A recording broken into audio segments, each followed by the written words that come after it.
Hey, what's up, everybody? YouTube family. It is good to see you guys today. Let's now we see. I see where this is all headed. Let me arrange some camera stuff. Ignore this. Let's try lower that joker down just a little bit and see what we got. All right. Yeah, that'll work for now. So, what's up, everybody? I wanted to chat with you for just a second. The lights came in. Hallelujah. Praise be. So let's start out with some nylon that came in recently that I wanted to relay to you. So I mentioned to many of you that I took a shotgun class from Prepared Patriot recently, and it was a great class. One of the things that I used during that class on my 870 were these shotgun cards from SOE out of Camden, Tennessee. And it's a real simple design, but one that I've had on my 870 for years. And so I got some extra ones here. It's real stiff. Well done here where your 12 gauge shells go. And on the side of your shotgun receiver, you put industrial, the other side of the Velcro. You slap this joker on and it lives there. And it's been, forgive the paint on my hands, guys, but it has been outstanding. And so I ordered some more and I recommend them to you. Something that's brand new to me, but I've been doing my keys in my pocket a little bit differently. And the keys, I don't know, they jangle around a lot. So I saw that SOE had this thing that holds and makes the keys not make as much noise. We'll see what I think of that. I mean, initial impression is, yeah, good on you. Makes sense. I like that it's flatter in my pocket. So not a big deal, but just something there for the keys to live in as well. I'm keeping my other things outside of that. And anyway, so there's a couple things from SOE that I think I like. I know I like this. I think I'm going to like the other key thing. And a reason for that for me personally was Laura got me these little things for Christmas, my stocking this year. My wife got me these things for keys and other items, these little tracking tabs from Apple, and I like them. They're a little bigger than the ones that I was using before, and they come with their own little ring.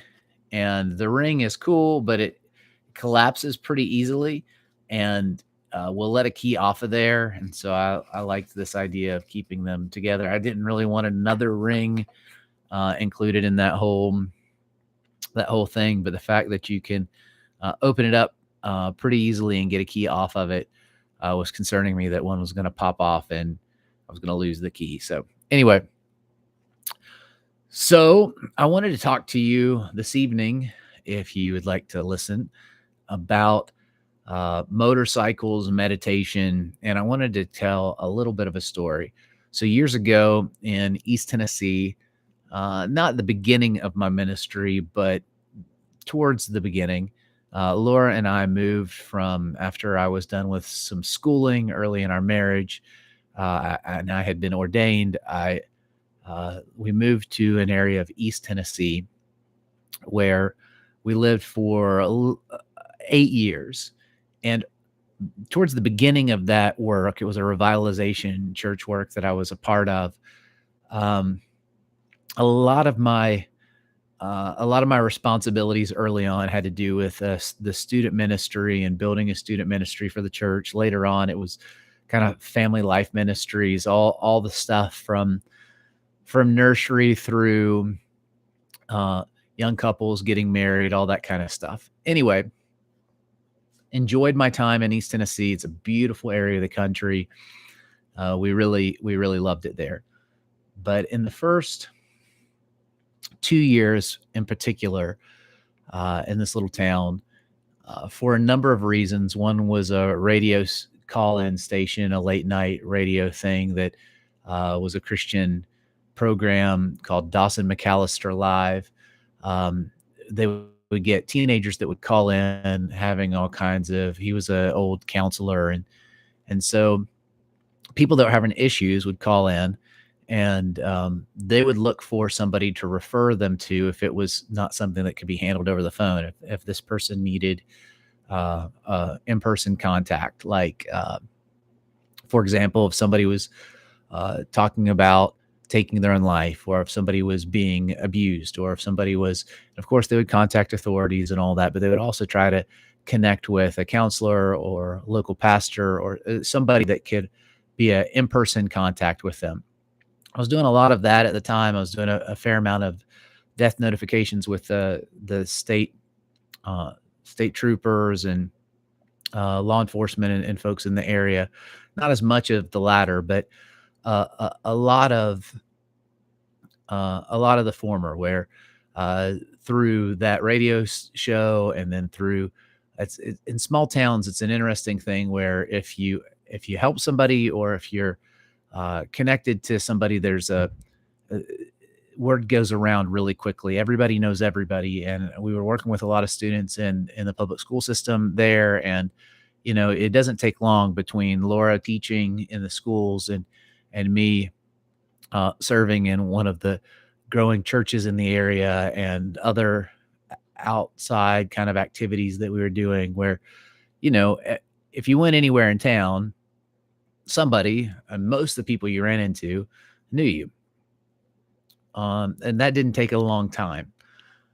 Uh, I say all that to say that there was a season in those first couple years of ministry, and where there was a lot of heavy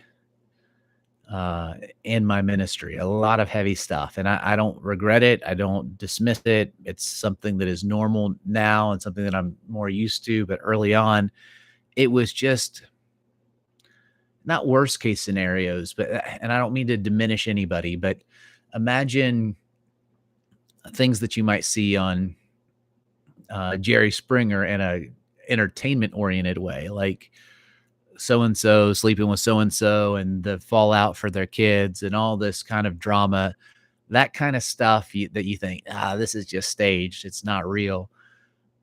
It's real, and sometimes it goes a lot worse than the entertaining kind of haha kind of thing. It was just a lot of abuse, uh, a lot of sexual abuse, a lot of physical abuse, um, a lot of suicidal conversations with young people in the area.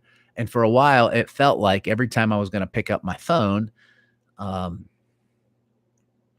somebody was going to have been raped or killed, or somebody was going to jail. I mean, it just felt like when the phone rang, something bad was going to be on the other end of it. Somebody was going to be talking somebody off of a ledge, so to speak.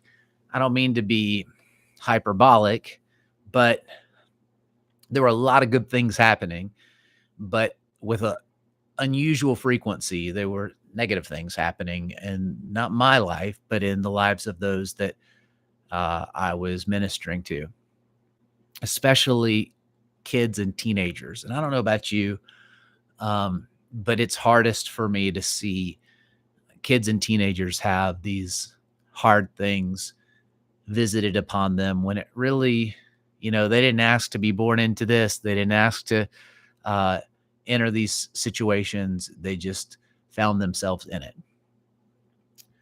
I say all that to say that along about that time, I learned a few things. One was, there's no magic bullet. There's not a certain thing that you can say to somebody to make everything okay. And I am insufficient for the task of helping um, somebody um, get through what they need to get through. There needs to be, you need to be there. Absolutely. You need to do all that you can. You need to be stability in their lives for sure. and that's useful. Practicing the ministry of presence and not knowing what to say, because there's not a lot you can say, but being there with them and for them, that's a useful thing. I don't mean to diminish it, but people need more than you can offer. They need you to help connect them to a God who has uh, what the Bible calls a balm or salve for your soul. That God can minister a kind of comfort to people.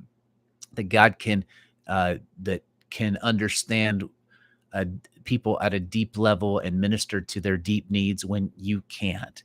And there is a spiritual thing that can happen in someone's life that will um, will comfort and soothe and help them move forward when a person couldn't do very much. And so people kind of react like, "Hey, man, great, you're praying, but why don't you do something?" And I resonate with that. Often, I get it.